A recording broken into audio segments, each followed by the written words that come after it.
ఒకటవ కొరింథీ పత్రిక 13వ అధ్యాయం 13వ వచనం. 1వ కొరింథీ 13వ అధ్యాయం 13వ వచనం. కాగా విశ్వాసము, నిరీక్షణ, ప్రేమ ఈ మూడును నిలుచును. వీటిలో శ్రేష్టమైనది ప్రేమయే. వీటిలో శ్రేష్టమైనది ప్రేమ.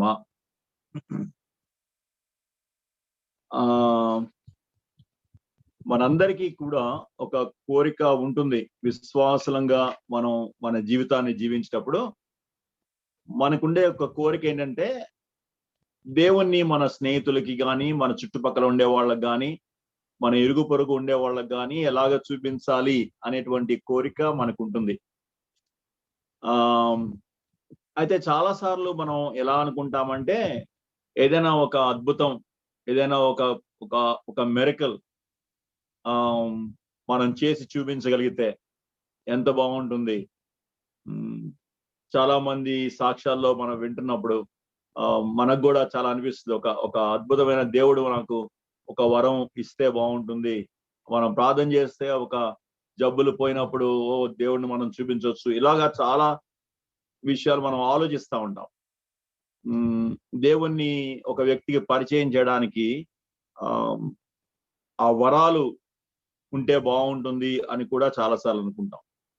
కానీ దేవుని వాక్యంలో దేవుణ్ణి చూపించడానికి దేవుడు కోరినటువంటి ఒక లక్షణం, మనలో ఉండవలసినటువంటి ఒక లక్షణం ఏంటంటే దేవుని ప్రేమ. దేవుని ప్రేమ అనేదే మనం దేవుని బిడ్డలం అని రుజువు చేస్తుంది. దేవుణ్ణి మన ద్వారా ఇతరులకి చూపిస్తుంది కూడా. ఈ సాయంకాలం మనం దేవుని ప్రేమ గురించి కొద్ది విషయాలు నేర్చుకుందాం. మత్తయి సువార్త 5:16. మత్తయి సువార్త 5:16లో ఒక మాట నేను చదివి వినిపిస్తాను. అక్కడ ఏముందంటే, మత్తయి సువార్త 5వ అధ్యాయం 16వ వచనం. మనుషులు మీ సత్క్రియలను చూచి పరలోకమందున్న మీ తండ్రిని మహిమపరచునట్లు వారి ఎదుట మీ వెలుగు ప్రకాశింపనీయుడి అనే మాటను మనం చదువుతాం. మనుషులు మీ సత్క్రియలను చూచి పరలోకమందున్న మీ తండ్రిని మహిమపరచునట్లు. మన సత్క్రియలు అనే మనం చేసేటువంటి క్రియలు, సత్క్రియలు. పరలోకమందున్న మీ తండ్రి అంటే విశ్వాసుల గురించి చెప్తున్నాడు. మీ తండ్రి, పరలోకమందున్న మీ తండ్రిని చూపించాలి, ఆయన్ని మహిమపరచాలి. అంటే మనం సత్క్రియలు చేసి మీ వెలుగు అంటే మనలో ఒక వెలుగు ఉంది అన్నట్లుగా మనకు అర్థమవుతుంది. మీ వెలుగు ప్రకాశింపనీయండి. సో మనలో ఉన్న వెలుగు ప్రకాశిస్తే పరలోకమందున్న తండ్రి మహిమపరచబడతాడు. ఆ వెలుగు ప్రకాశించడం ఎలా జరుగుతుంది అంటే, మనం ఆ సత్క్రియలు చేయడం మనుషులు చూచినప్పుడు. అయితే అదే సందర్భంలో మనం 6వ అధ్యాయం 1వ వచనంలో, మనుషులకు కనబడవలనని వారి ఎదుట మీ నీతి కార్యములు చెయ్యకుండా జాగ్రత్త పడుడి, లేని ఎడల పరలోకమందున్న మీ తండ్రి యొద్ద మీరు ఫలము పొందరు. మనుషులకు కనబడవలనని వారి ఎదుట మీ నీతి కార్యములు చెయ్యొద్దు అన్న ప్రభువే 5వ అధ్యాయం 16వ వచనంలో, మనుషులు మీ సత్క్రియలను చూచి పరలోకమందున్న మీ తండ్రి మీ మహిమపరచునట్లు వారి ఎదుట మీ వెలుగు ప్రకాశింపనీయుడి అని చెప్పాడు. అయితే దాని అర్థం ఏంటంటే, దేవుడు మనం కొన్ని కార్యాలు జరిగించాలి, సత్క్రియలు అన్నారు, వాటిని జరిగించాలి అని దేవుడు ఇష్టపడ్డాడు. ఎఫెసీ పత్రిక 2వ అధ్యాయం 10వ వచనంలో ఆ మాటలు ఉంటాయి. ఎఫెసీ పత్రిక 2వ అధ్యాయం 10వ వచనం. మరియు వాటి యందు మనము నడుచుకొనవలెనని దేవుడు ముందుగా సిద్ధపరిచిన సత్క్రియలు చేయుటకై మనము క్రీస్తు యేసునందు సృష్టించబడిన వారమై ఆయన చేసిన పని అయి ఉన్నాము. మనల్ని దేవుడు ఒక నూతన సృష్టిగా చేయడానికి కారణం ఏంటి అనంటే,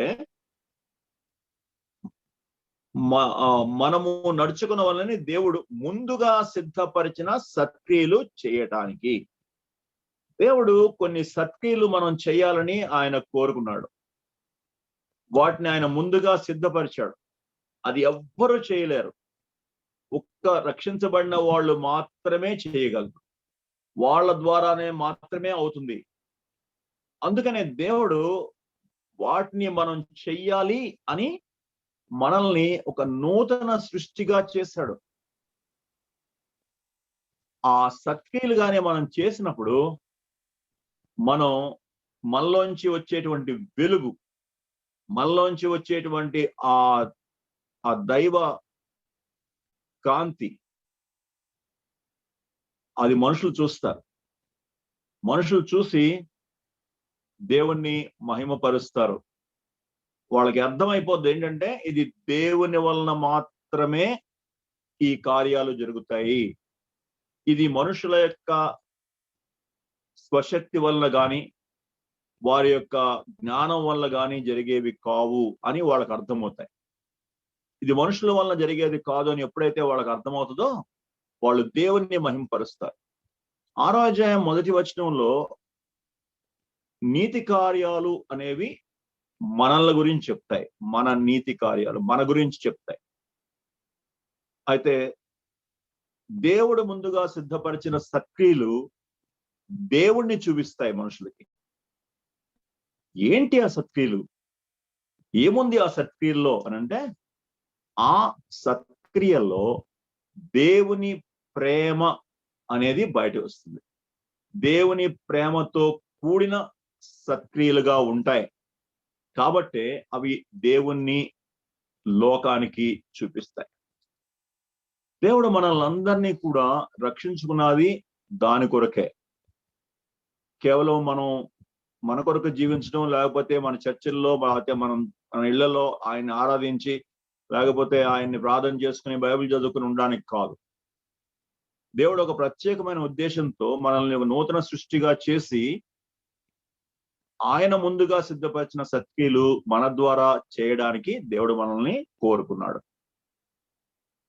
దేవుడు మన దగ్గర నుంచి ఎక్స్పెక్ట్ చేస్తుంది కూడా ఇదే. ఇవి మామూలు సత్క్రియలు కాదు. అందుకనే అక్కడ ఆ మాటలు ఉన్నాయి. అక్కడ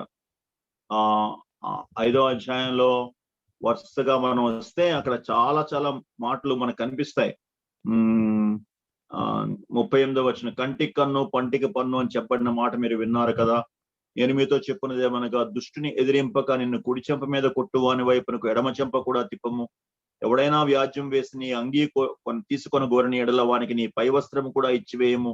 ఇలాగొస్తాయి. కొంచెం 43వ వచనం నుంచి చూస్తే, నీ పొరుగువాన్ని ప్రేమించి నీ శత్రువును ద్వేషించమని చెప్పబడిన మాట మీరు విన్నారు కదా. నేను మీతో చెప్పున్నదేమనగా, మీరు పరలోకమందున్న మీ తండ్రికి కుమారులై ఉన్నట్లు మీ శత్రువులను ప్రేమించుడి, మిమ్మల్ని హింసించు వారి కొరకు ప్రార్థన చేయుడి. ఇవి మామూలు మనుషులు చేసే కార్యాలు కాదు. ఇవి ఒక ప్రత్యేకమైనటువంటి శక్తితో నింపబడినటువంటి మనుషులు చేసే కార్యాలు. ఈ కార్యాలనే దేవుడు సత్క్రియలు అని అన్నాడు. ఇవి ఒక వ్యక్తి చేస్తున్నప్పుడు చూస్తున్న వాళ్ళకి అర్థమయ్యేది ఏంటంటే, ఇది దేవుని శక్తి వలన మాత్రమే చేయగలిగిన కార్యాలు అని అర్థమవుతాయి. ఎందుకు అనంటే, వాటిలో దేవుని ప్రేమ ఉంటుంది. సో దేవుణ్ణి మనం కనుపరచాలి అంటే దేవుని ప్రేమను చూపించేటువంటి ఈ కార్యాలు మనం జరిగించాల్సిన అవసరత ఉంది.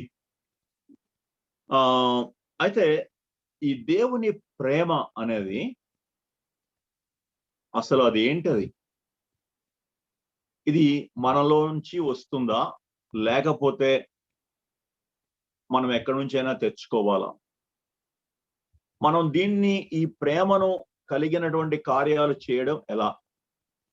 ఈ విషయాలను కానీ మనం జాగ్రత్తగా ఆలోచిస్తే, విశ్వాసులందరికీ కూడా దేవుని ప్రేమ సప్లై చేయబడింది అని దేవుని వాక్యం చెప్తుంది. రోమా పత్రిక 5వ అధ్యాయం 5వ వచనం. రోమా 5:5లో మనకి ఈ మాటలు రాయబడ్డాయి. అంతేకాదు శ్రమ ఓర్పును, ఓర్పు పరీక్షను, పరీక్ష నిరీక్షణ. 5:5 ఎందుకనగా ఈ నిరీక్షణ మనలను సిగ్గుపరచదు, మనకు అనుగ్రహించబడిన పరిశుద్ధాత్మ ద్వారా దేవుని ప్రేమ మన హృదయములలో కుమ్మరించబడి ఉన్నది. ఇది జరిగిపోయిన కార్యం, పాస్ట్ టెన్స్ లో ఉంది. మనకు అనే మాట ఉంది ఇక్కడ. దేవుని ప్రేమ మన హృదయములలో, విశ్వాసుల గురించి వ్రాస్తున్నాడు. ఎప్పుడు అనంటే మనకు అనుగ్రహించబడిన పరిశుద్ధాత్మ ద్వారా. మనకు పరిశుద్ధాత్మ దేవుడు ఎప్పుడు అనుగ్రహించబడ్డాడు? మారు మనస్సు పొందినప్పుడు, వెంటనే. సో మారు మనస్సు పొందిన రోజునే పరిశుద్ధాత్మ దేవుడు కూడా మనలోనికి వస్తాడు. పరిశుద్ధాత్మ దేవుడు మనలోనికి వచ్చినప్పుడు తనతో పాటు దేవుని ప్రేమను కూడా తీసుకుని వస్తాడు. ఈ దేవుని ప్రేమ ప్రతి విశ్వాసి యొక్క స్వంతం. అయితే ఈ దేవుని ప్రేమ వ్యక్తం అవ్వడానికి కొన్ని షరతులు ఉన్నాయి. పరిశుద్ధాత్మ దేవుడు ఈ దేవుని ప్రేమను ఎలాగ పడితే అలాగ, ఎవరు పడితే ఆ విశ్వాసులు వ్యక్తపరుస్తారని చెప్పట్లేదు. ఈ దేవుని ప్రేమ వ్యక్తం అవ్వడానికి ప్రతి విశ్వాసికి ఆ పొటెన్షియల్ ఉంది. ఎందుకంటే విశ్వాసి యొక్క బాడీలో, దేహంలో పరిశుద్ధాత్మ దేవుడు నివాసం చేస్తాడు కాబట్టి.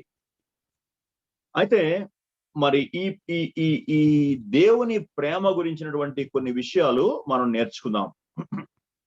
ఇది మనకు అర్థమైనట్లు ఇది మామూలు ప్రేమ కాదు. ఇది మానవుల్లో ఉండేటువంటి సర్వసాధారణమైన ప్రేమ కాదు. మనకి తెలుసును, గ్రీకు భాషలో ప్రేమకు 3-4 మాటలు ఉన్నాయి. మనం తెలుగు భాషలో ఒకే ఒక మాట ప్రేమ అన్నారు. అయితే గ్రీకు భాషలోనికి వెళ్తే అక్కడ ఫిలోస్ అనేటువంటి సహోదర ప్రేమ, భ్రాతృత్వ ప్రేమకు ఆ మాట వాడతారు.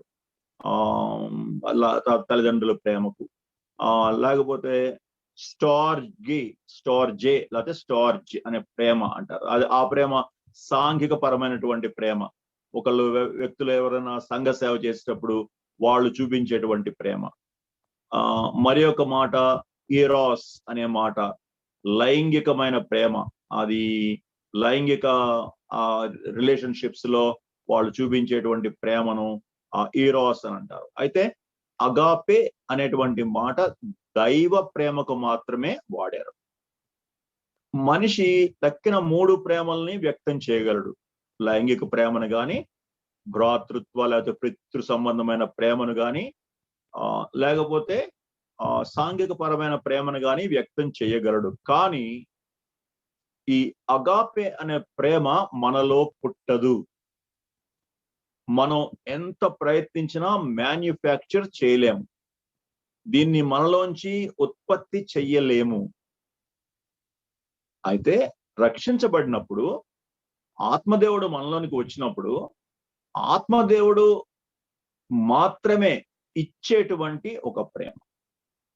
ఆత్మదేవుని సహాయం ద్వారా విశ్వాసలోంచి బయటకు వచ్చేటువంటి ప్రేమ. అందుకనే ఆత్మ ఫలం గలతీ పత్రిక 5:20లో 5:22లో రాయబడినట్లుగా అక్కడ మొట్టమొదట ఆ ఫలంలో మొదటి భాగం ప్రేమ అని ఉంటుంది. సో అది ఆత్మ ఫలం అని అన్నారు దాన్ని. ఆ అగాపే అనేటువంటి ప్రేమను ఆత్మ ఫలం అంటే ఆత్మ ద్వారా మాత్రమే, ఆత్మదేవుని ద్వారా మాత్రమే ఉత్పత్తి చేయగల ప్రేమ. ఇక ఏ విధంగా కూడా ఉత్పత్తి చేయలేము. ఎంత ప్రయత్నించినా కూడా మానవులకి సాధ్యం కాదు. అందుకనే వ్యక్తుల్లోంచి ఈ ప్రేమను చూసినప్పుడు వాళ్ళకి అర్థమైపోతుంది ఇది మనుషుల ప్రేమ కాదు అని. ఈ ప్రేమ ఒక అసాధారణమైనటువంటి ప్రేమ. ఈ ప్రేమను మానవుల్లో తక్కిన వాళ్ళు చూసినప్పుడు, విశ్వాసుల్లో తక్కిన వాళ్ళు చూసినప్పుడు వాళ్ళకి స్పష్టంగా అర్థమవుతుంది ఇది మానవ ప్రేమ కాదు అని. సో ఇలాంటి ప్రేమతో మన కార్యాలు సత్క్రియలు చెయ్యాలని దేవుని యొక్క కోరిక. ఒకసారి ఈ ప్రేమ యొక్క లక్షణాలని, ఈ ప్రేమ ఏంటి అనేది కూడా మనం దేవుని వాక్యంలో చూద్దాం. 1వ యోహాను పత్రిక 4వ అధ్యాయం. 1వ యోహాను పత్రిక 4వ అధ్యాయంలో ఈ ప్రేమ గురించినటువంటి కొంత నిర్వచనం ఉంది. 7వ వచనం నుంచి చదువుతున్నాను. 1వ యోహాను పత్రిక 4వ అధ్యాయం 7వ వచనం. ప్రియులారా, మనము ఒక్కరినొకడు ప్రేమింతము. అగాపే ప్రేమతో. అక్కడ వాడబడిన గ్రీకు పదం అగాపే, ప్రేమింతము అన్నప్పుడు అగాపే ప్రేమతో ఒకరినొకరు ప్రేమించుకుందాం. ఏలయనగా ఈ అగాపే ప్రేమ దేవుని మూలముగా కలుగుచున్నది, మానవుల మూలంగా కాదు. దానికి రూట్, దాని యొక్క మూలం దేవుడే అని స్పష్టంగా మనకు ఉంది. ఏలయనగా అగాపే ప్రేమ దేవుని మూలముగా కలుగుచున్నది. ఈ ప్రేమ గురించి చెప్తూ ఇంకొక మాట కూడా వాడారు, ప్రేమించు ప్రతివాడు దేవుని మూలముగా పుట్టినవాడు. దాన్ని ఇంకో రకంగా చెప్పాలంటే దేవుని మూలముగా పుట్టిన ప్రతివాడు ఈ ప్రేమతో ప్రేమించగలడు. దేవుని మూలముగా పుట్టిన వానిలో మాత్రమే ఈ ప్రేమ ఉంటుంది. అది కూడా మనకు అక్కడ కనిపిస్తుంది. కాబట్టి ఈ లక్షణాలను మనం జాగ్రత్తగా అర్థం చేసుకోవాలి. ఎందుకు అనంటే దేవుడు ప్రేమా స్వరూపి. దేవుణ్ణి కలిగి ఉన్నవాడు తప్పకుండా ఈ ప్రేమను కలిగి తీరుతాడు. కాబట్టి ఒక వ్యక్తి దేవునిలో ఉన్నాడో లేదో చెప్పడానికి దేవుని ప్రేమ ఒక లిట్మస్ టెస్ట్ లాంటిది. ఈ దేవుని ప్రేమ కలిగి ఉన్నవాడే దేవుణ్ణి కలిగి ఉన్నవాడు. ఎందుకంటే దేవుడు ప్రేమా స్వరూపి కాబట్టి. దేవుని యొక్క స్వరూపాన్ని వివరించినప్పుడు పరిశుద్ధాత్మ దేవుడు 2 ప్రాముఖ్యమైన లక్షణాలని దేవుని గురించి చెప్పాడు. యేసుక్రీస్తు ప్రభు వారిని వివరిస్తూ ఆయన అన్న మాట ఏంటంటే, ఆయన కృప సత్య సంపూర్ణుడు. కృప అంటే దైవ ప్రేమ, దేవుడు మాత్రమే చూపించే ప్రేమ, దాన్నే కృప అంటాం. ఉచితంగా ఇచ్చే ప్రేమ కాబట్టి. సత్యం, ఒక పక్కన దేవునికి ఒక ఆయన ఎలా అన్నారు, ఒక దేవుని యొక్క స్వరూపంలో ఒక పక్కంతా సత్యం ఉంటే ఇంకొక ప్రక్క అంతా ప్రేమ ఉంటుంది. అంటే ప్రేమ సత్యం అనేవి దేవుని స్వరూపాన్ని నిర్వచిస్తాయి. తక్కిన లక్షణాలన్నీ కూడా ఈ 2 లక్షణాల నుంచే బహిర్గతం అవుతాయి. కాబట్టి ప్రేమ దేవుని కలిగి ఉన్న వాళ్ళ జీవితాల్లో మాత్రమే ఉంటుంది అని మనకు అర్థం అవ్వాలి. ఈ ప్రేమ లేని వాళ్ళు దేవుని కలిగి ఉండలేదు అనే సత్యం కూడా మనకు అర్థమవుతుంది.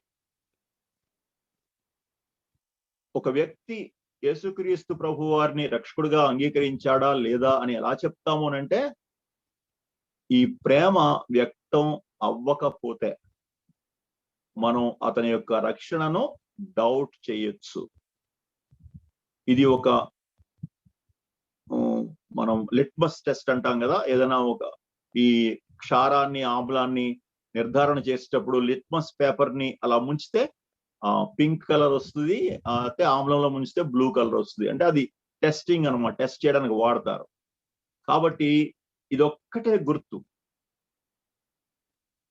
గొప్ప గొప్ప అద్భుతాలు చేయొచ్చు, దయ్యాలను వెళ్ళగొట్టొచ్చు, లేకపోతే భాషల్లో మాట్లాడొచ్చు, లేకపోతే ఇంకోటి ఎన్నన్నా చేయొచ్చు.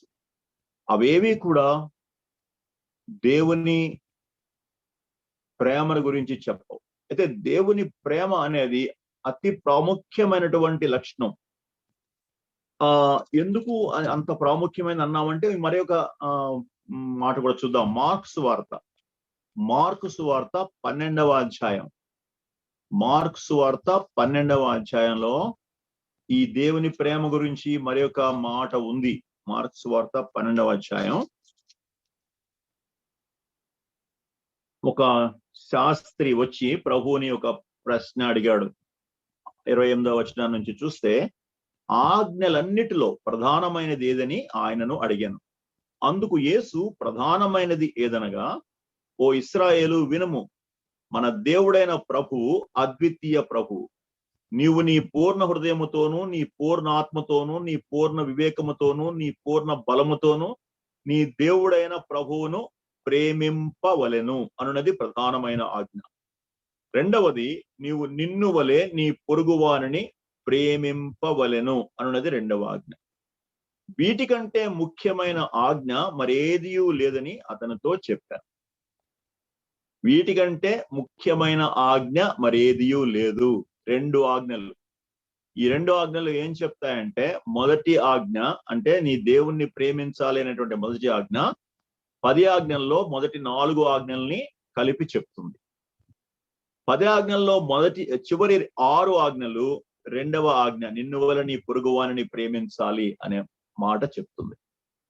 సో ఈ 2 కూడా ప్రేమ గురించే. ఒకటి దేవుణ్ణి ప్రేమించడం, ఇంకొకటి పొరుగువాన్ని ప్రేమించడం. సో ప్రేమించడం అనేది, ఆ దైవ ప్రేమ అనేది ధర్మశాస్త్ర సారం అని మనకు అర్థం కావాలి. దేవుడు ధర్మశాస్త్రాన్ని ఇచ్చినప్పుడు ధర్మశాస్త్ర సారాన్ని ప్రేమలో పెట్టాడు. దేవుణ్ణి ప్రేమించే ప్రేమ, మానవుణ్ణి ప్రేమించే ప్రేమ. ఈ అగాపే ప్రేమలోనే ధర్మశాస్త్రం అంతా కూడా ఉంది అని మనం ఈ వాటిలో చెప్తాం. ఈ 2 ఆజ్ఞల్ని మించిన మరి ఏ ఆజ్ఞ, వీటికంటే ముఖ్యమైన ఆజ్ఞ మరి ఏది లేదని అతనితో చెప్పాను. ఇది యేసుక్రీస్తు ప్రభు వారు సొంత నోటితో చెప్పిన మాట. సో ఈ మాటలు మనం వింటున్నప్పుడు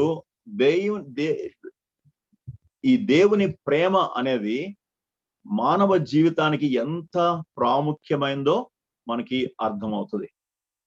ఈ ప్రేమ గురించి, దేవుని ప్రేమ గురించి కొంచెం లోతుగా వెళ్తే మనం పౌలు గారు రాసినటువంటి 1వ కొరింథీ పత్రిక 13వ అధ్యాయానికి వెళ్లాల్సి వస్తుంది. 13వ అధ్యాయం మన అందరికీ తెలుసును. 1వ కొరింథీ 13వ అధ్యాయం అది ప్రేమ అధ్యాయం అని మనకు తెలుసును. సో అక్కడ ప్రేమ, దేవుని ప్రేమ యొక్క వివరణ ఇవ్వబడింది. దేవుని ప్రేమ ఎలా ఉంటుంది అనే వివరణ, ఆ ప్రేమ యొక్క నైజం ఎలా ఉంటుంది అని చెప్పండి. ఆ మొదటి 4 వచనాల్లో మనం చూస్తే, మనుష్యుల భాషలలోను దేవదూతల భాషలతోనూ నేను మాటలాడినను ప్రేమ లేనివాడనైతే మ్రోగెడు కంచును గణగణలాడు తాళమునై ఉందును.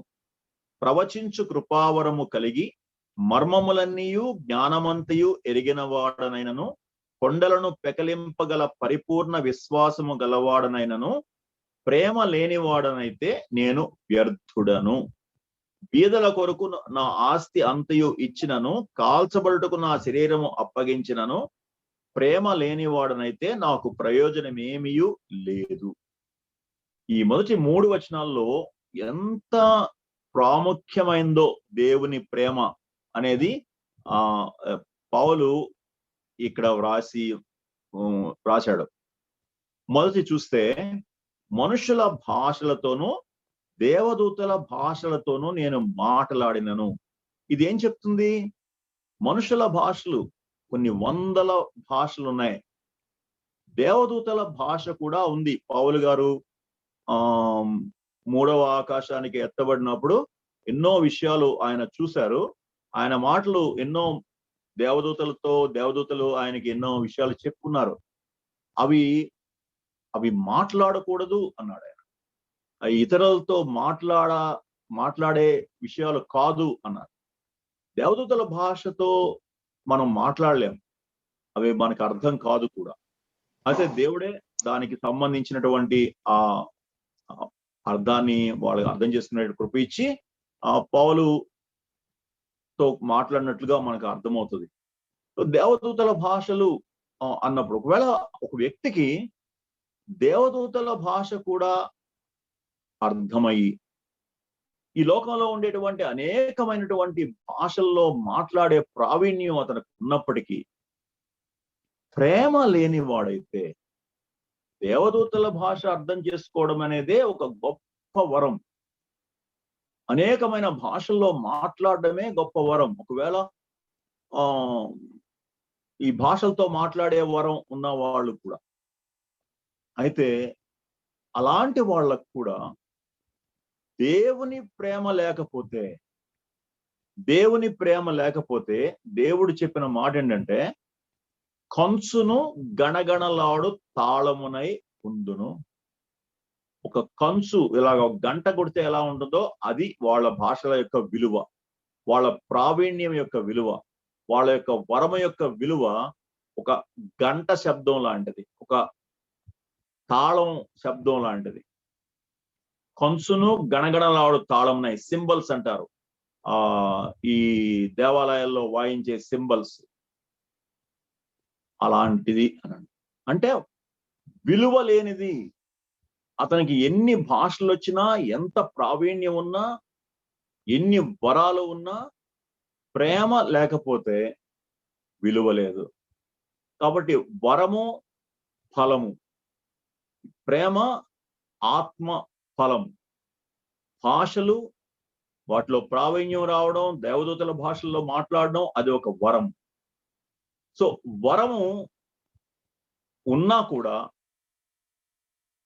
ప్రేమ అనే ఆత్మ ఫలంగానే లేకపోతే వీటికి విలువ లేదు.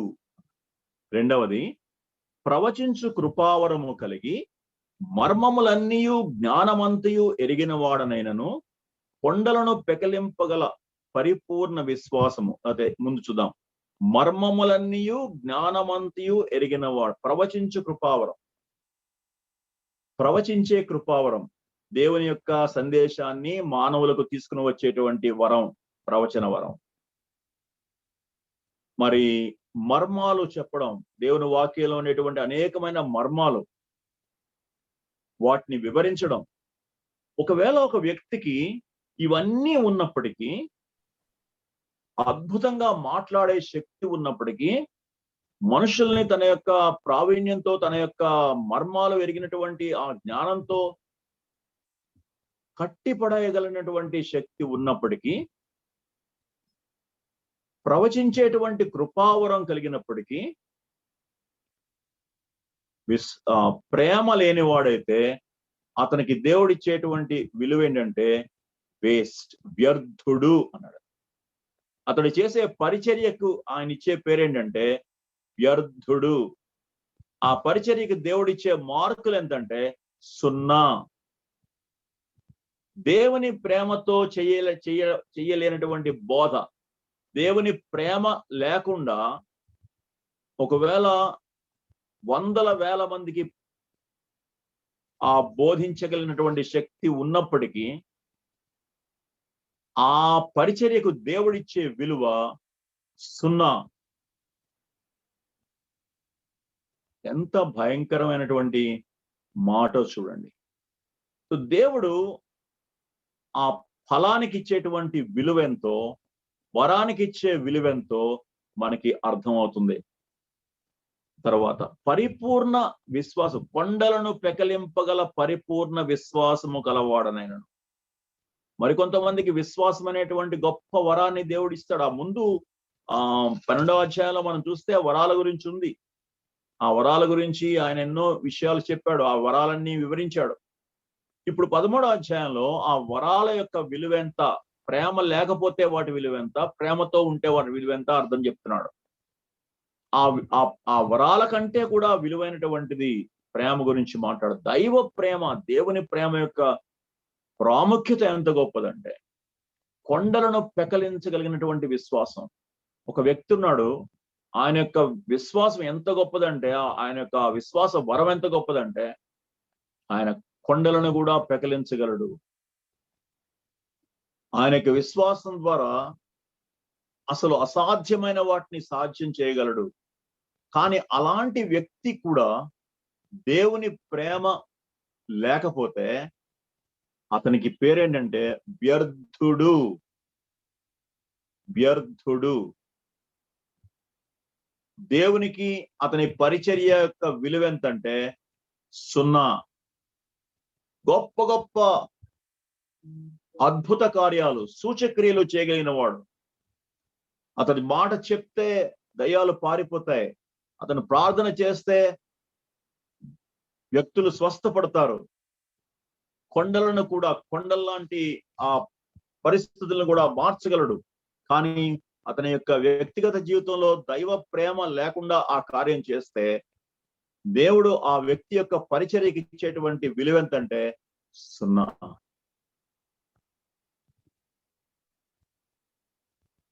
బీదల పోషణ కొరకు నా ఆస్తి అంతా ఇచ్చినను, కాల్చబడుటకు నా శరీరము అప్పగించినను, ప్రేమ లేని వాడైతే నాకు ప్రయోజనమేమీ లేదు.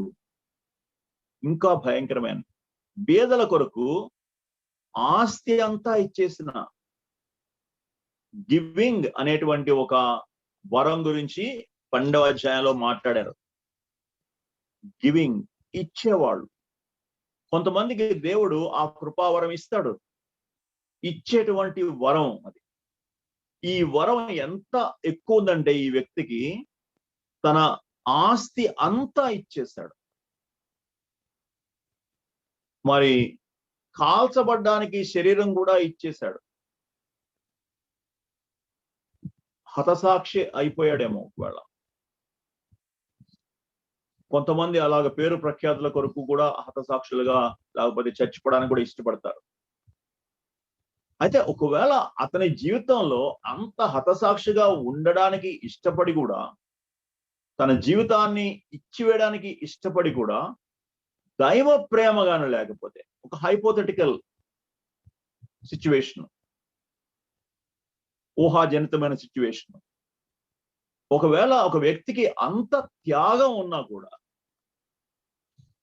పేదల కోసం తన ఆస్తి అంతా ఇచ్చివేసిన వ్యక్తి కూడా, ఒకవేళ నిజంగా దైవ ప్రేమ లేకుండా ఇది కేవలం తన యొక్క స్వార్థం కోసం, లేకపోతే తన పేరు ప్రఖ్యాతుల కోసం, లేకపోతే తన యొక్క గొప్పతనం కోసం, తను తాను గొప్ప చేసుకోవడం కోసం ఇచ్చి ఉంటే, ఆ త్యాగం వల్ల అతనికి వచ్చిన ప్రయోజనం ఏంటి అంటే 0. దానివల్ల ఏమొస్తుందంటే ప్రయోజనం ఏమీ లేదు. దైవ ప్రేమ యొక్క ప్రాముఖ్యత ఎంత గొప్పదో, ఒక విశ్వాసి జీవితంలో దైవ ప్రేమ లేనిటువంటి పరిచర్య యొక్క విలువ ఎంతో మనం ఇక్కడ చూస్తాం. వరాలతో పరిచర్య చెయ్యాలి. దేవుడు మనకు వరాన్ని ఇచ్చింది ఎందుకంటే ప్రతి విశ్వాసి కనీసం ఒక వరమైనా ఉంటుంది. ఆ వరాన్ని బట్టే మనం పరిచర్య చేయాలి. ఎలాంటి పరిచర్య చేస్తాడో అలాంటి వరాన్ని దేవుడు ఇస్తాడు. ఆ వరాన్ని ఉపయోగించాలని దేవుడు కోరుకుంటాడు. అయితే ఆ వరాన్ని ఇచ్చిన తర్వాత ఆ వరంతో కూడా ఆత్మ ఫలమైనటువంటి ప్రేమ గాని లేకపోతే ఆ పరిచర్యకు దేవుడిచ్చే విలువ 0. కాబట్టి దేవుని ప్రేమ యొక్క ప్రాముఖ్యత విశ్వాసి జీవితంలో ఏంటో మనం అర్థం చేసుకోవాలి. ఆత్మ వరాల కంటే ఆత్మ ఫలం ఎంత గొప్పదో మనం అర్థం చేసుకోవాలి. దేవుడు ఆత్మ వరాలను ఇచ్చిన తర్వాత మళ్ళీ తిరిగి తీసేసుకోడు. అందుకనే ఒక వ్యక్తి ఆత్మ వరాలతో నింపబడినప్పటికీ, ఈ కొరింథీ సంఘంలో ఉన్న వ్యక్తుల్లాగా అవి తన స్వంత లాభానికి, స్వంత పేరు ప్రఖ్యాతులకి వాడుకుంటూ ఉంటే, ఇప్పుడు మనం చూస్తాం కదా చాలా మందిని, స్వస్థత ప్రార్థనలు చేయబడను. దేవుడు వరాలు సంఘంలో ఉన్న ప్రతి విశ్వాసికి ఇస్తాడు. కొంతమందికి ఆ జబ్బులు బాగు చేసేటువంటి వరం ఉంటుంది, కొంతమందికి బోధించే వరం ఉంటుంది, మరి కొంతమందికి సహాయం చేసే వరం ఉంటుంది, కొంతమందికి అధికారాలు చేసే వరం ఉంటుంది. ఇలాగ రకరకాల వరాలు ఉంటాయి సంఘం. ఇవి సంఘంలో ఉండేటువంటి వ్యక్తులందరి కోసం, ఒకరి కోసం ఒకరిని ఒకరు బిల్డ్ చేసుకోవడానికి దేవుడు ఈ వరాలని అనుగ్రహిస్తాడు, ఎడిఫై చేసుకోవడానికి. అయితే వాటిని స్వంత పేరు ప్రఖ్యాతుల కోసం గాని, అవి సెల్ఫిష్ ఇంట్రెస్ట్ తో చేస్తే, దైవ ప్రేమ లేకుండా చేస్తే, ఆ పరిచర్యకు దేవుడిచ్చేటువంటి బహుమానం 0 అని మనం ఇక్కడ అర్థమవుతుంది. కాబట్టి దేవుని ప్రేమ అనేది ఏంటో అది అర్థం చేసుకోకుండా, దేవుని ప్రేమ మన జీవితంలో ఎలాగ ఉండాలని దేవుడు కోరుకున్నాడో మనం అర్థం చేసుకోకుండా, ఏదో ఒక సామాన్యమైనటువంటి విశ్వాస జీవితాన్ని గన మనం జీవిస్తే దేవుని యొక్క నమూనాలో మనం జీవించలేం. ఒక జీవన శైలి, ఒక నూతనమైన జీవన శైలిని దేవుడు మనం కలిగి ఉండాలని కోరుకుంటాడు. ఈ జీవన శైలిలో దైవ ప్రేమ అనేది ప్రాముఖ్యంగా మన యొక్క ప్రతి కార్యంలో కనబడాలి. మరి ముఖ్యంగా దేవుడు ఏర్పరిచినటువంటి ఆ సత్క్రియలను దైవ ప్రేమతో చేయాలి అని దేవుని యొక్క కోరిక. 13వ అధ్యాయం 1 కొరింథీ పత్రికలో ఈ అగాపే ప్రేమ యొక్క నైజం గురించి చెప్తూ ఆయన 4వ వచనం నుంచి 7వ వచనం వరకు 7వ వచనం వరకు 3 రకాలుగా వాటిని చెప్పినట్లుగా మనం చూస్తాం. మొదటి 2 పాజిటివ్ స్టేట్మెంట్స్ ఉన్నాయి అక్కడ. ప్రేమ దీర్ఘకాలం సహిస్తుంది, ప్రేమ దయ చూపిస్తుంది అనేది. ఈ 2 కూడా ప్రేమ గురించి, దైవ ప్రేమ గురించి ఆత్మదేవుడు వ్రాయించిన 2 పాజిటివ్ స్టేట్మెంట్స్. ప్రేమ 4వ వచనంలో ఉంది, ప్రేమ దీర్ఘకాలం సహించును, ప్రేమ దయ చూపించును. ఇంగ్లీష్ లో ప్రేమ అని రెండిటికి ఉంది, తెలుగులో దయ చూపించును అని అన్నారు. ఈ 2 పాజిటివ్ స్టేట్మెంట్స్ చెప్పిన తర్వాత 8 నెగటివ్ స్టేట్మెంట్స్ చెప్పారు. ఏది ప్రేమ కాదు అనేదో దాని గురించి 8 నెగటివ్ స్టేట్మెంట్స్ ఆత్మదేవుడు రాయించి పెట్టాడు.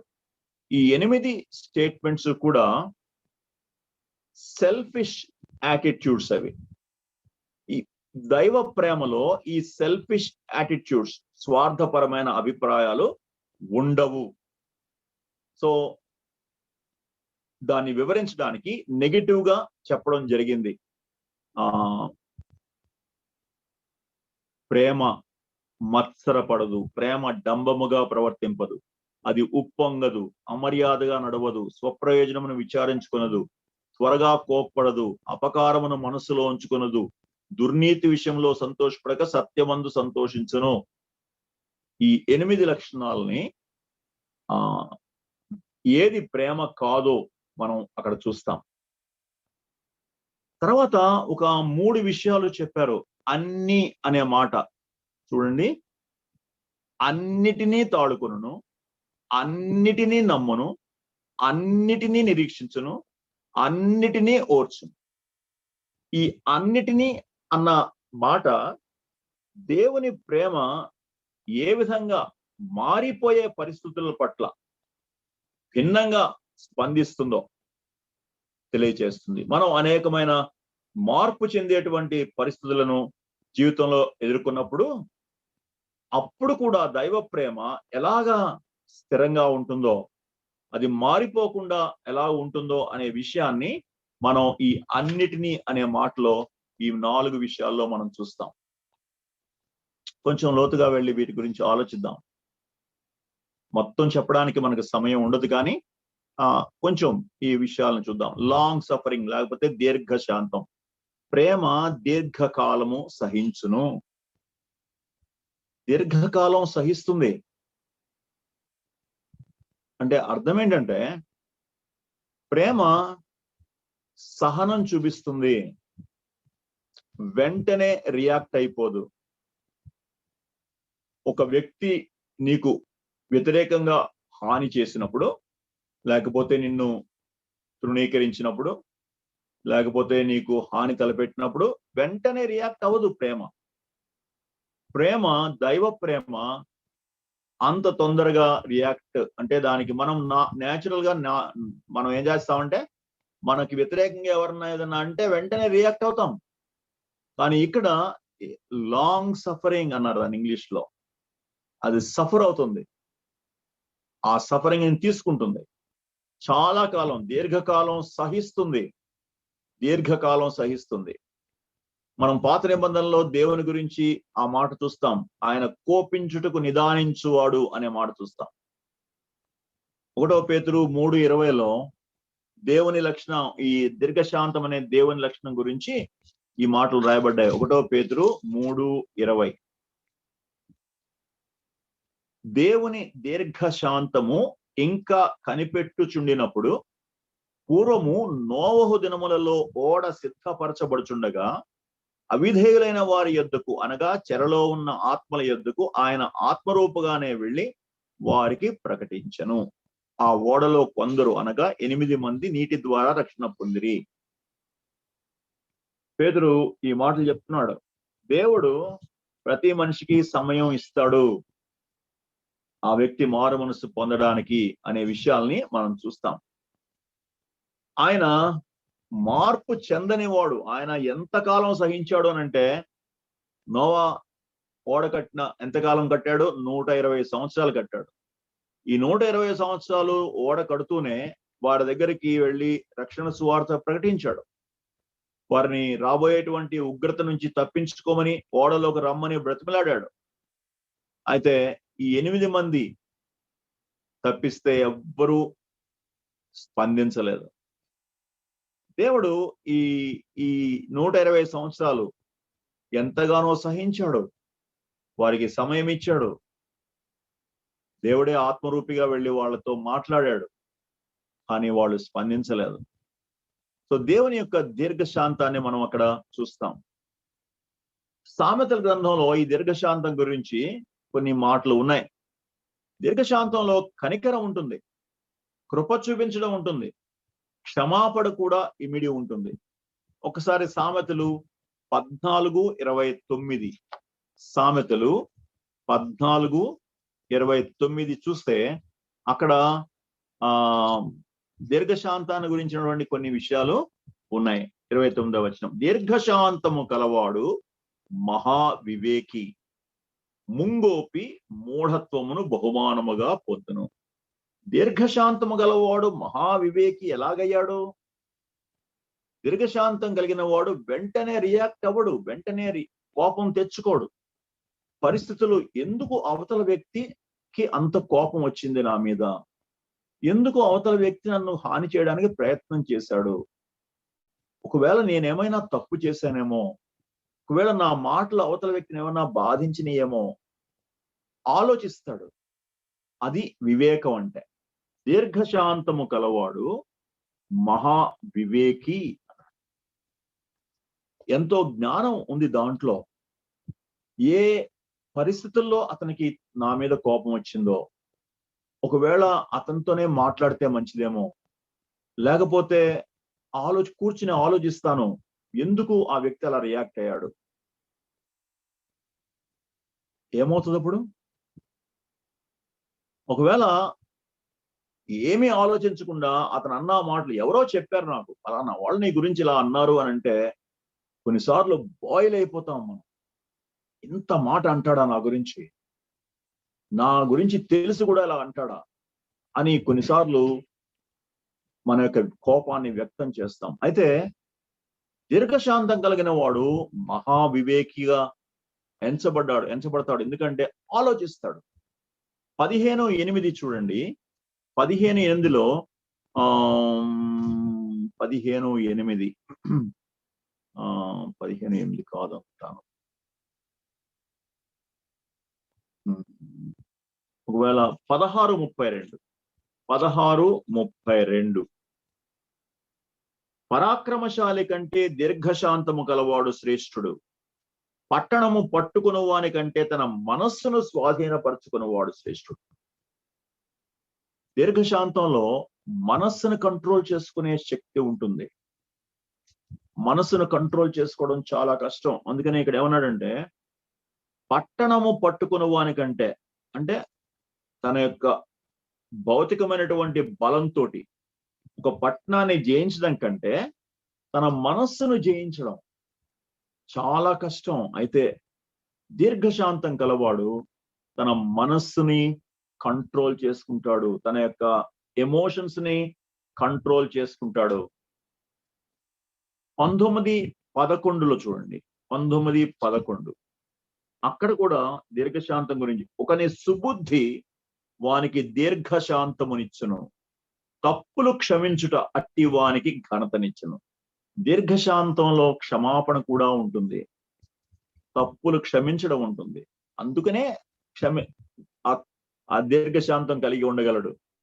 కాబట్టి తప్పుల్ని క్షమించడం. ఒకవేళ అవతల వ్యక్తికి కోపం వచ్చినా పర్లేదులే, మనిషి కదా, కోపం రాకుండా ఎలా ఉంటుంది, హాని చేయకుండా ఎలా ఉంటాడు, ఒకవేళ తప్పుగా అర్థం చేసుకున్నాడేమో అని ఆ క్షమించగలిగినటువంటి శక్తిని కలిగి ఉంటాడు.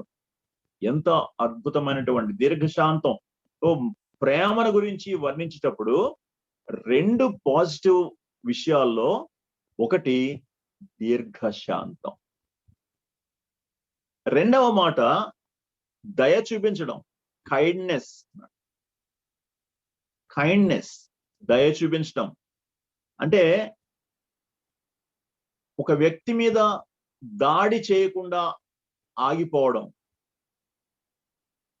పరిస్థితులు కొన్ని చోట్ల అంటే ఒక వ్యక్తి కష్టంలో ఉన్నప్పుడు ఆ వ్యక్తి పట్ల చూపించే స్పందన, దాని దయ అంటాం. దయ చూపించడం అని అంటే ఇతరుల అవసరాల పట్ల కన్సర్న్ కలిగి ఉండడం, కన్సర్న్ చూపించడం, పట్టించుకోవడం, ఇతరుల అవసరాలని పట్టించుకోవడం, ఇండిఫరెంట్ గా ఉండకపోవడం. ఎవరో అన్నారు, లవ్ కి ఆపోజిట్ హేట్ కాదంట. లవ్ కి ఆపోజిట్ హేట్ అని అంటాం మనం. హేట్ అంటే ద్వేషించడం, లవ్ అంటే ప్రేమించడం. హేట్ కాదు, కానీ ఇండిఫరెన్స్ అన్నాడు. అంటే పట్టించుకోకపోవడం. నీ పక్కన ఇంట్లో ఏడుపు వినిపించింది, మూలుగు వినిపించింది, మనకెందుకులే అనుకోవడం, ఇండిఫరెన్స్. అది లవ్ కి ఆపోజిట్. నీ పక్కింట్లో ఎవరినో కొడుతున్నారు, భర్త భార్యని కొడుతున్నాడు. చాలాసార్లు మనం ఏమనుకుంటామంటే మనకెందుకులే అనుకుంటాం, పట్టించుకోం. కొన్నిసార్లు మన సొసైటీలో కొంతమందిని ఎక్స్‌ప్లాయిట్ చేస్తూ ఉంటారు, పట్టించుకోం కొన్నిసార్లు. దయ చూపించడం అంటే అది కాదు. ప్రేమలో దయ చూపించడం ఉంటుంది. ప్రేమలో దయ చూపించడం ఉంటుంది. అది ప్రేమ ఇగ్నోర్ చేయదు, పక్క వాళ్ళ అవసరాలని ఇగ్నోర్ చేయదు, నాకెందుకులే అనుకోదు, లెక్క చేయకుండా ఉండదు. అవతల వ్యక్తి జీవితం ఆశీర్వదించబడ్డానికి చేయవలసిందంతా చేస్తుంది. దయ చూపించడం అంటే అది. ఆ పొరుగువాని యొక్క జీవితం ఆశీర్వదించబడడానికి నేను చేయగలిగినంతా చేయడం. వ్యక్తుల అవసరాల పట్ల ఆసక్తిని కనపరుస్తుంది దయగల మనస్సు. క్షమాపణ ఇవ్వడానికి ఇష్టపడుతుంది. దయ గలవారు ఇతరులని బాధ పెట్టరు, వారి బరువుల్ని దించడానికి సహాయం చేస్తారు, వారి మీద అనవసరమైన బరువులు పెట్టరు. దయ చూపించడం అంటే ఇవన్నీ దాంట్లో ఉంటాయి. మరి ఒక మాట, ఈ రెండు కూడా 2 పాజిటివ్ మాటలు మనం చూసాం. 1 కొరింథీ పత్రిక 13వ అధ్యాయంలో ప్రేమ అనే దానికి ఈ 2 పాజిటివ్ స్టేట్మెంట్స్ వాడారు, దీర్ఘశాంతము, దయ చూపించడం అని. ఈ 2 పాజిటివ్ మాటలు వాడారు. ఇది ప్రేమ అంటే అన్నారు.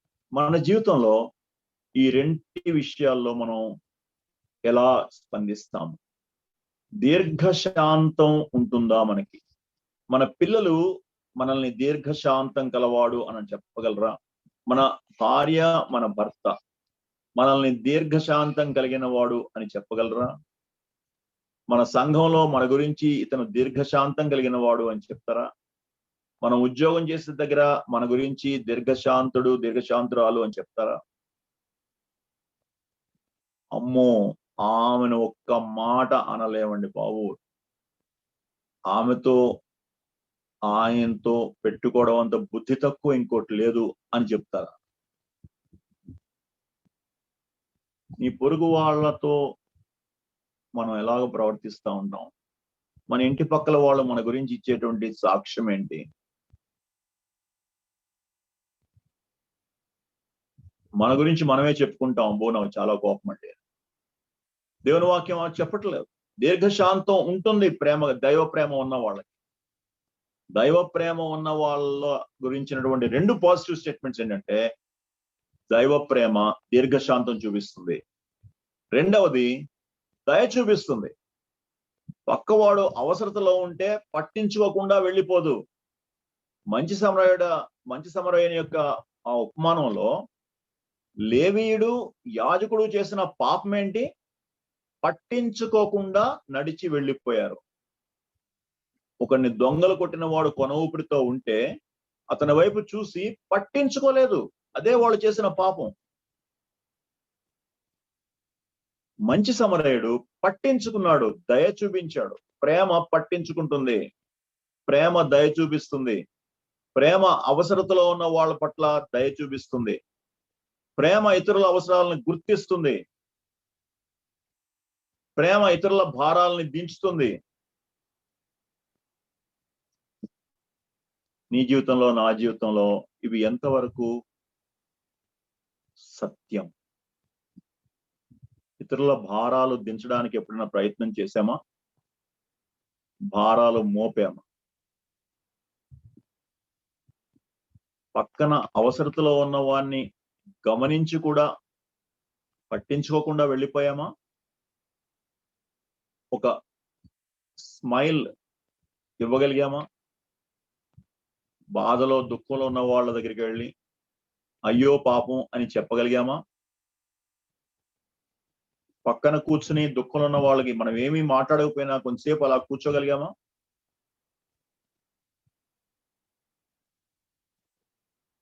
అతని యొక్క హృదయ భారం, ఆమె యొక్క హృదయ భారం తీర్చడానికి ఏమైనా ప్రయత్నం చేశామా?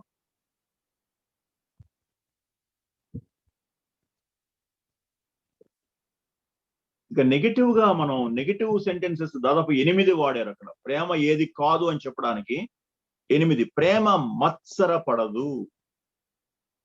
మత్సరము అనేది నాకంటే అవతల వ్యక్తికి ఏదైనా ఎక్కువ ఉంటే, నాకు లేనిది అవతల వ్యక్తికి ఉన్నప్పుడు, అది ఒకవేళ అందం అవ్వచ్చు, ఒకవేళ డబ్బు అవ్వచ్చు, అది ఒక మంచి పేరు అయి ఉండొచ్చు, మంచి ఇల్లు అయి ఉండొచ్చు, మంచి వస్తువు అయి ఉండొచ్చు, నాకంటే ఎక్కువగా ప్రేమించబడుతూ ఉండొచ్చు. అలాంటి పరిస్థితుల్లో ఆ వ్యక్తి లోపల నుంచి వచ్చేటువంటి ఒక ఫీలింగ్ మత్సరం.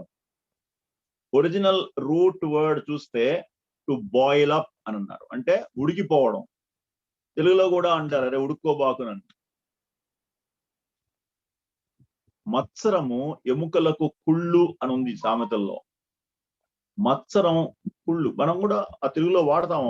అది కుళ్ళు, అది కుళ్ళుబోతు అని అంట. కుళ్ళు అని వాడారు దాన్ని.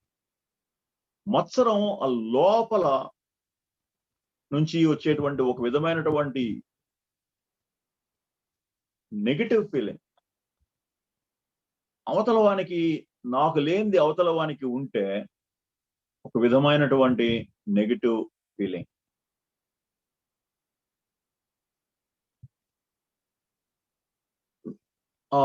యోసేపు సహోదరులు అతని తండ్రి అతన్ని ఎక్కువగా ప్రేమించడాన్ని బట్టి అతని పట్ల మత్సరం చూపించారు.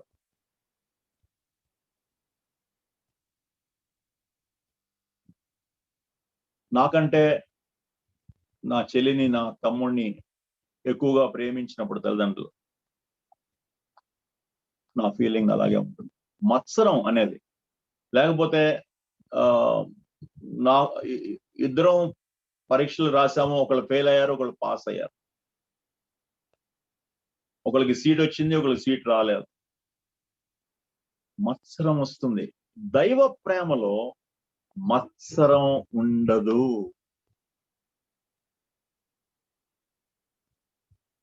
దైవ ప్రేమలో మత్సరపడడం ఉండదు. సహోదరుడా, సహోదరి, మత్సర పడుతుంటే నోరు ఊరుకోదు, ఆ వ్యక్తి మీద అబాండాలు వేస్తుంది, గాసిప్ జరుగుతుంది, లేనిపోని మాటలు మాట్లాడుతుంది. మత్సరం నోటి ద్వారా బయటకు వస్తుంది.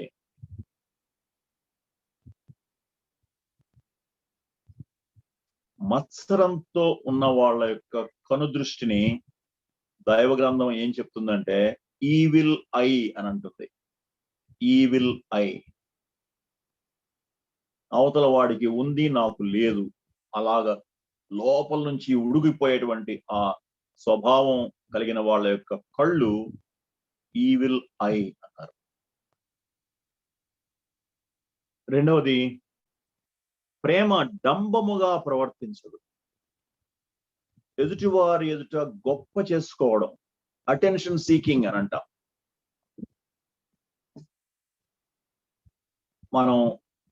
మనకి ఏదైనా బట్టలు కానీ, లేకపోతే ఒక వస్తువు కానీ, లేకపోతే ఒక కారు కానీ, ఒక ఇల్లు కానీ, ఏదైనా ఒకటి ఉంటే దాని గురించి గొప్పలు చెప్పుకోవడం. దేవుడు మనకిచ్చినటువంటి ఒక గిఫ్ట్, అది దేవుని కృప. అలాంటి దానికోసం మనల్ని మనం దాన్ని హెచ్చించుకోవడం, డంబముగా ప్రవర్తించడం, బ్రాగింగ్ అని కూడా అంటారు ఇంగ్లీష్ లో. ప్రేమ ఎప్పుడు డంబంగా ప్రవర్తించదు, తనకు ఉన్నా కూడా దాని గురించి గొప్పలు చెప్పుకోదు. దైవ ప్రేమలో డంబాలు ఉండవు, డంబంగా ప్రవర్తించడం ఉండదు. అది ఉప్పొంగదు, పఫింగ్ అప్ అన్నారు. పఫింగ్ అప్, సుపీరియారిటీ కాంప్లెక్స్ అన్నాం. సుపీరియారిటీ కాంప్లెక్స్, నా అంతటోడు లేడు, నేను చెప్పినట్లు ఎవరు చెప్పలేరు, నేను చేస్తే బ్రహ్మాండంగా చేస్తాను, నాకంటే ఎవరు మంచిగా చేయలేరు. సుపీరియారిటీ కాంప్లెక్స్, ఉప్పొంగిపోవడం. ఇంకొక మాట కూడా ఉంది, అమర్యాదగా నడవదు. దైవ ప్రేమలో అమర్యాద ఉండదు. మోటుతనంగా ప్రవర్తించడం, మొరటుతనంగా ప్రవర్తించడం, మొరటుగా మాట్లాడడం, ఎటికెట్ కూడా ఉంది దాంట్లో. మర్యాదపూర్వకంగా సంబోధించడం. దైవ ప్రేమ మర్యాదను కూడా తీసుకొస్తుంది. ఆత్మదేవుని ఫలంలో మర్యాద కూడా ఉంది. దైవ ప్రేమ అవతల వ్యక్తిని గౌరవిస్తుంది, అవతల వ్యక్తిని మర్యాదగా చూస్తుంది, అమర్యాదగా ప్రవర్తించదు, అమర్యాదగా మాట్లాడదు. ఎన్నిసార్లు అమర్యాద మాటలు మన నోటి ఎమ్మట వస్తాయి, అది దైవ ప్రేమ నుంచి వచ్చినవి కాదు అని మనకు అర్థం కావాలి. స్వప్రయోజనమును విచారించుకొనదు. అసలు సెల్ఫిష్నెస్సే ఉండదు దైవ ప్రేమలో. దైవ ప్రేమలో సెల్ఫిష్నెస్ ఉండదు. మనం ఇందాక 4వ అధ్యాయం 1వ యోహాను పత్రిక 4వ అధ్యాయంలో మనం యాక్చువల్గా చూడలేదు. దాంట్లో దైవ ప్రేమలో ఉండేటువంటి కొన్ని లక్షణాలు కూడా ఉన్నాయి.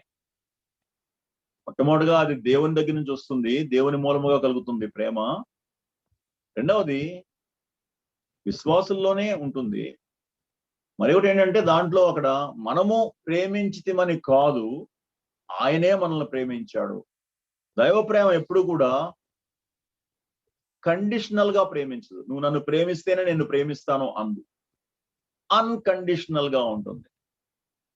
అన్కండిషనల్ గా ఉంటుంది. నువ్వు నాకు లోబడినా లోబడకపోయినా నిన్ను ప్రేమిస్తాను, నువ్వు నా మాట విన్నా వినకపోయినా నిన్ను ప్రేమిస్తాను, నీ దగ్గర నుంచి నాకు మేలు వస్తున్నా లేకపోయినా ప్రేమిస్తాను. స్వప్రయోజనాన్ని విచారించుకొనదు. దైవ ప్రేమలో ఉండేటువంటి ఒక అద్భుతమైన లక్షణం. మానవ ప్రేమలో ఉండేది, మనం ఎవరితో ఫ్రెండ్షిప్ చేసేటప్పుడు అనుకుంటాం, వీడితో మనం ఫ్రెండ్షిప్ చేస్తే మనకు మంచిది, ఏదైనా ఎప్పుడైనా అవసరానికి వస్తాడు. ఆ అబ్బాయి కలెక్టర్ గారు అబ్బాయి కదా, లేకపోతే ఆ అమ్మాయి చాలా ధనవంతుల అమ్మాయి, ఎప్పటికైనా పనికి వస్తుంది, ఎప్పుడైనా అవసరానికి గబుకొని వస్తాం. మనం చేసేటువంటి ప్రతి కార్యం వెనకాల ఏదో ఒక మోటివ్ ఉంటుంది. దైవ ప్రేమలో మోటివ్స్ ఉండవు. దైవ ప్రేమ మోటివ్ లేకుండా ప్రేమిస్తుంది. అవతల వాడు బీదవాడైనా, అవతల వాడు రోగిష్ఠైనా, అవతల వ్యక్తి ఏమీ లేనివాడైనా, అందవిహీనుడైనా, లేకపోతే ఏమి లేకపోయినా నిష్కారణంగా దానికి మోటివ్స్ ఉండవు. స్వప్రయోజనాన్ని విచారించుకున్నదు. మానవ ప్రేమ స్వప్రయోజనం ఆలోచిస్తుంది.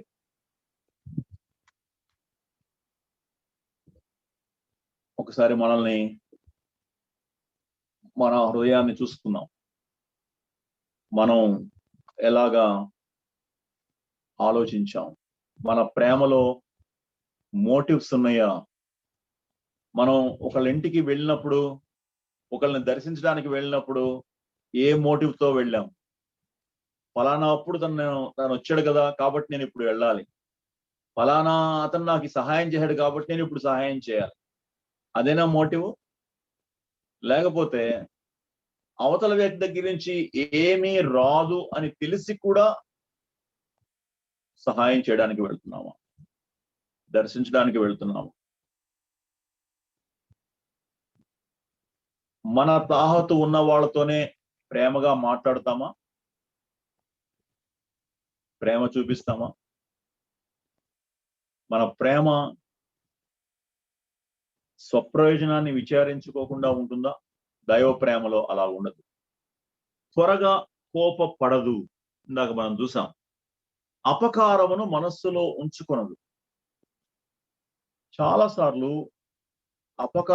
మనకు అపకారం చేసిన వాళ్ళు గురించి మనం వాళ్ళతో ఇక నెలలు మాట్లాడం, సంవత్సరాలు కూడా మాట్లాడం.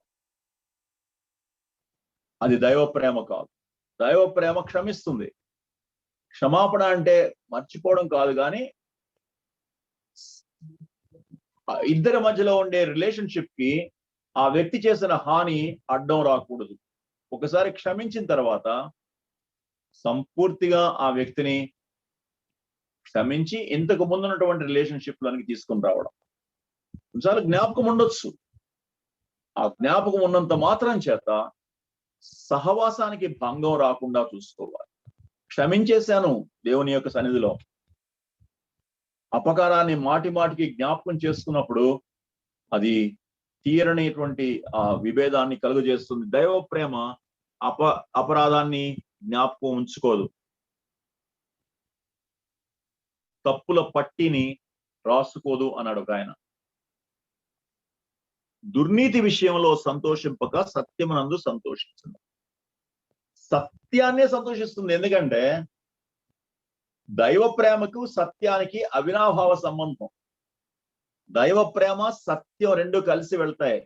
అందుకనే ప్రభుని కృపా సత్య సంపూర్ణుడు అన్నారు. 100కి 100 పాళ్ళు కృపగలవాడు, 100కి 100 పాళ్ళు సత్యవంతుడు. అది ఎవ్వరి వల్ల సాధ్యం కాదు. యేసుక్రీస్తు ప్రభువులోనే ఈ రెండు కలుసుకున్నాయి. అందుకనే ఆయన మన పాపానికి ప్రాయశ్చిత్తం చేయడానికి సరిపోయిన వాడు. సాయంకాలం ఒక్కసారి మన యొక్క జీవితాన్ని దేవుని వాక్యం అనేటువంటి అద్దం ముందు పెట్టుకుని మీ పేరుని ఈ ప్రేమ అనే మాట తీసివేసి 4వ వచనంలో 4వ వచనం నుంచి 7వ వచనం వరకు మీ పేరు, ఆ ప్రేమ అనే పేరు, ఈ ప్రేమ అనే మాట తీసివేసి నా పేరు పెట్టుకుంటాం. మీ పేరు పెట్టుకోండి. మీ పేరు పెట్టుకుని చదవండి. నేను నా పేరు పెట్టుకుని చదువుతాను, మీరు మీ పేరు పెట్టుకుని చదవండి. ప్రేమ అనే మాట ఎప్పుడొచ్చినా కూడా అది మీ పేరు పెట్టుకోండి. ఆ విధంగా ఈ 3 వచనాలని చదివినప్పుడు మనం ఏ స్థాయిలో ఉన్నామో మనకు అర్థమవుతుంది. మనం చదవలేం కొన్ని చోట్ల, ఎందుకంటే మన మనస్సాక్షి ఒప్పుకోదు చదవడానికి. సహోదరుడా సహోదరి ఎవరైనా కూడా దేవుని ప్రేమ ఎంత ప్రాముఖ్యమో, అది వరాల కంటే కూడా ప్రాముఖ్యం అనే విషయం, దేవుని యొక్క స్వరూపాన్ని మనకు చూపించేటువంటి శక్తి దైవ ప్రేమలో ఉంది. మనం ఈ దైవ ప్రేమతో మన యొక్క వ్యక్తిగత జీవిత శైలిని జరిగించాలని దేవుడు కోరుకున్నాడు. అయితే ఈ దైవ ప్రేమ ఎందుకు మనలోంచి బయటికి రాదు? ఈ చిన్న విషయాన్ని చెప్పి ముగిస్తాను. దేవుని ప్రేమ మనలోంచి బయటికి రాకపోవడానికి కారణం ఏంటంటే, మనలో ఉంది ఆ ప్రేమ. ఆత్మదేవుడు మనలోకి దైవ ప్రేమను తీసుకుని రావడానికి ఆయన ఇష్టపడతాడు, కానీ మనమే దానికి అడ్డు. ఎలాగా అంటే, ఆత్మ ఫలం మనలోంచి బయటికి రావడానికి, విశ్వాసంలోంచి బయటికి రావడానికి షరతు ఆత్మదేవుని అధికారం కింద జీవించడమే. ఆత్మదేవుని అధికారం కింద జీవించలేకపోతే ఆత్మ ఫలం మనలోంచి బయటికి రాదు. ఆత్మదేవుని అధికారం కింద ఉండడాన్ని యోహాను సువార్త 15వ అధ్యాయం ఏం చెప్తుందంటే నిలిచి ఉండడం అని చెప్తుంది. నిలిచి ఉన్నప్పుడే ద్రాక్షావల్లి ఫలిస్తుంది. మీ ఫలం నిలిచి ఉండడానికి అంటాడు ప్రభు. సో ఫలం ఫలించడానికి ఉండే ఒకే ఒక కారణం ఏంటంటే ఆత్మదేవుని యొక్క అధికార కింద ఉండడం, తీగతో అంటుకట్టబడి ఉండడం, నిలిచి ఉండడం, దేవునితో సహవాసం కలిగి ఉండడం. సంబంధం కలిగి ఉండొచ్చు కానీ సహవాసం లేకుండా ఉండొచ్చు. సంబంధం సహవాసం రెండు వేరు వేరు. సంబంధం రక్షణ పొందినప్పుడు వస్తుంది, సహవాసం పరిశుద్ధతలో కొనసాగినప్పుడు వస్తుంది, శాంక్టిఫికేషన్ ప్రాసెస్ లో వస్తుంది. సహవాసం లేకుండా విశ్వాసి జీవించగలడు, సహవాసం లేకపోతే ఆత్మదేవునితో ఫలం ఉండదు. ఫలం లేకుండా చేసే పరిచర్యకు దేవుడిచ్చే విలువ 0. దేవుని దగ్గర నుంచి బహుమానం పొందలేం. అందుకనే విశ్వాసులంగా మన జీవితాలని పరిశీలించుకొని దేవుని యొక్క ప్రేమను ఆత్మదేవుడు మనలోంచి బయటికి తీసుకుని వచ్చి మానవాతీత వ్యక్తులుగా మనల్ని ప్రపంచానికి చూపించడానికి, మన ద్వారా దేవుని యొక్క స్వరూపాన్ని లోకానికి చూపించడానికి మనల్ని మనం సిద్ధం చేసుకుందాం. దేవుడు ఈ మాటలు దీవించునుగాక. ఆమేన్.